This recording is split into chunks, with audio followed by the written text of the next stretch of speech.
ಯಾವಾಗ ನಾವು ಅರ್ಧಂಬರ್ಧ ಡ್ರೆಸ್ ಹಾಕ್ತೇವೆಯೋ ನಮ್ಮ ಯೋಚನೆಗಳು, ಹಾಗೇನೋ ಕಾನ್ಸಂಟ್ರೇಷನ್ ಬಗ್ಗೆ ಪ್ರಶ್ನೆ ಬಂತಲ್ಲ, ನಮ್ಮ ಕಾನ್ಸಂಟ್ರೇಷನ್ ಇರುವುದು ಎಲ್ಲಿ? ಆ ಬಟ್ಟೆಯನ್ನು ಸರಿ ಮಾಡೋದ್ರಲ್ಲಿ.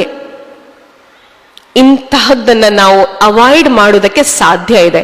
ಹಾಗಂತ ಚೂಡಿದಾರ್ ಹಾಕಬಾರ್ದಾ? ಹಾಕಬಹುದು, ನಮ್ಗೆ ಸ್ವಾತಂತ್ರ್ಯ ಇದೆ, ನಾವು ಸಮಾನತೆ ಕಡೆ ಹೋಗ್ತೇವೆ. ಜೀನ್ಸ್ ಹಾಕಬಾರ್ದಾ, ತೊಡಬಾರ್ದಾ? ಇಂಥ ಪ್ರಶ್ನೆಗಳು ನಿಮ್ಮ ಮನಸ್ಸಿನಲ್ಲಿ ತುಂಬಾ ಬರ್ಬಹುದು ಮಕ್ಕಳೇ. ಯಾಕಂತ ಹೇಳಿದ್ರೆ ನೀವು ಹುಟ್ಟಿದ ಕಾಲಘಟ್ಟದಲ್ಲಿ ಇದನ್ನೆಲ್ಲ ಈ ಸಮಾಜ ಒಪ್ಪಿಕೊಂಡಾಗಿದೆ.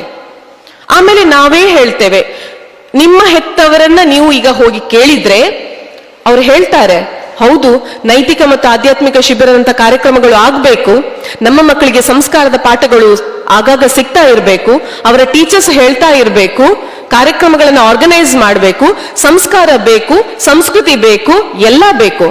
ಹೇಳಿಕೊಡುವವರು ಯಾರು? ಹೆತ್ತವರಿಗೆ ಹೇಳಲಿಕ್ಕೆ, ಗಟ್ಟಿಯಾಗಿ ಹೇಳಲಿಕ್ಕೆ ಭಯ ಇರುವುದು 1-2 ಮಕ್ಕಳು. ಈಗಿನ ಮಕ್ಕಳಿಗೆ ಎಷ್ಟು ಅಂತ ಹೇಳಿದ್ರೆ ಬಂದದ್ದನ್ನ ಬಂದ ಹಾಗೆ ಸ್ವೀಕರಿಸುವಂತಹ ಮನೋಸ್ಥೈರ್ಯವೂ ಇಲ್ಲ.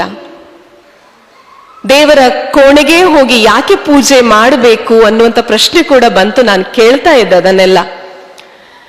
ದೇವರ ಕೋಣೆ ಅನ್ನುವಂತಹದ್ದು ಅದು ಶಕ್ತಿ ಸಂಗಮ.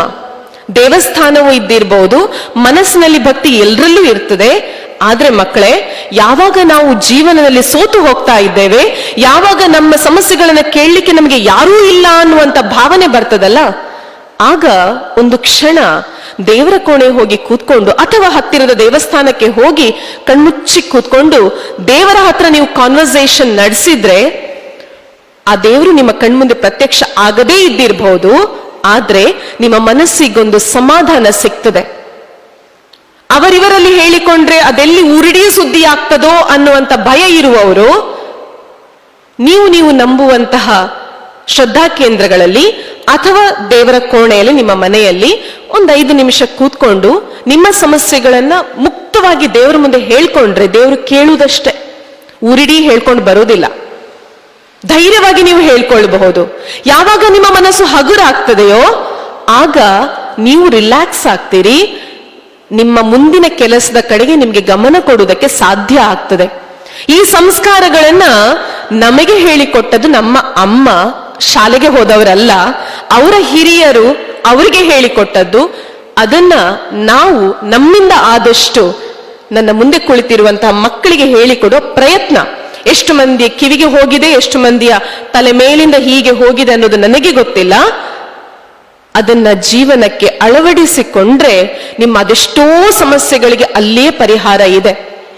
ಪರೀಕ್ಷೆಯಲ್ಲಿ ಮಾರ್ಕ್ ಬರಲಿಲ್ಲ, ಕಟ್ಟಡದಿಂದ ಹಾರ್ತೇನೆ ಅನ್ನುವಂಥ ಯೋಚನೆಯಿಂದ ನಿಮ್ಗೆ ಹೊರಗೆ ಬರಲಿಕ್ಕೆ ಸಾಧ್ಯ ಇದೆ ಮಕ್ಕಳೇ. ನಮ್ಮನ್ನ ಗಟ್ಟಿಗೊಳಿಸುವಂತಹ ಸಂಸ್ಕಾರ ಅದು ಭಗವಂತನಿಂದಲೇ ಆರಂಭ ಆಗ್ತದೆ. ಅದೊಂದು ಶಕ್ತಿ. ನಮ್ಮನ್ನು ನಮ್ಮಿಂದ ಆಗದ್ದನ್ನು ಸಾಧಿಸುವಂತಹ ಒಂದು ಶಕ್ತಿ ಏನೋ ಇದೆ ಅನ್ನುವಂಥ ನಂಬಿಕೆ ಇದೆಯಲ್ಲ, ಆ ನಂಬಿಕೆ ಸಂಸ್ಕಾರದ ನೆಲೆಗಟ್ಟು. ಆ ನಂಬಿಕೆಯೇ ಇಲ್ಲ ಅಂತ ಆದ್ರೆ ನಮಗೆ ಸಮಸ್ಯೆಗಳು ಹೆಚ್ಚಾಗ್ತಾ ಹೋಗ್ತವೆ.